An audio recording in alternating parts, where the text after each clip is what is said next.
This channel does not promote any violent, harmful, or illegal activities. All content provided by this channel is meant for an educational purpose only. BMS এর উপর যারা নির্ভর করেন তাদেরকে ভেঙে DJMC নাকি সেখানে নিয়ে চলে যাওয়ার উদ্যোগ নেওয়া হচ্ছে আমাদেরই দলের দু একজন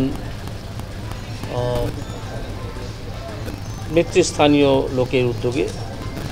সেইটা আমি করতে বারণ করেছি, আজকে বলেছি যে আপনারা এদের দ্বারা প্রতারিত হবেন। এটা প্রতারণামূলক একটা সংগঠন। হলদিয়া শ্রমিকদের জন্য আপনি কি বার্তা দিচ্ছেন?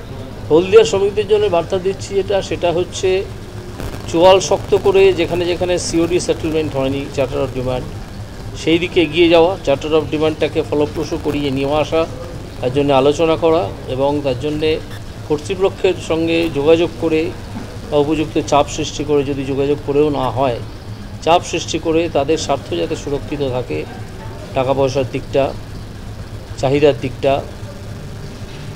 সেটাকে নিশ্চিত করা। প্রথমত বিজেপির কোনো শ্রমিক সংগঠন নেই, আর শ্রমিক সংগঠন নিয়ে আজকে কোনো সম্মেলনও নেই।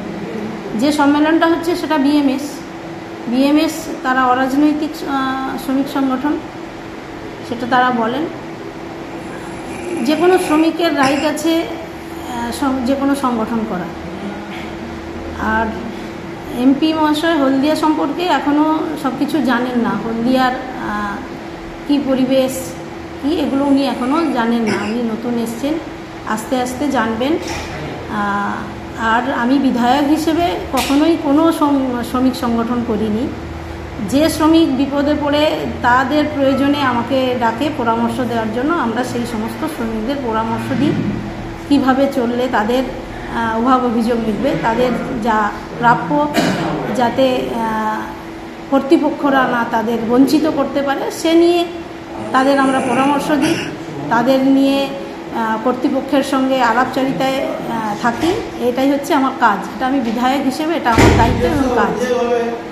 না, উনি অভিযোগ করছেন যে আপনি যে সংগঠনটা করছেন উনি জানেন না, বলছি তো। উনি হলদিয়ার কোনো কালচার সম্পর্কে কিছুই এখনও জানেন না। ওনাকে কেউ কিছু ভুল কিছু শুনিয়েছে, উনি সেটা নিয়ে বলেছেন। কেউ ওনাকে ভুল কিছু বলার জন্য প্রভাবিত করছেন। উনি একজন সিনিয়র ব্যক্তি, উনি এখন সাংসদ হয়েছেন। ওনার সব দিক কিছু বলার আগে সব দিক ভাবনা চিন্তা করে বলা উচিত। উনি জানেন না। আমি বিধায়ক হিসেবে এখনও কোনো শ্রমিক সংগঠন করিনি, এটা ওনার আরও ভালো করে জানা উচিত ছিল। উনি না জেনে এইসব বক্তব্য করেছেন।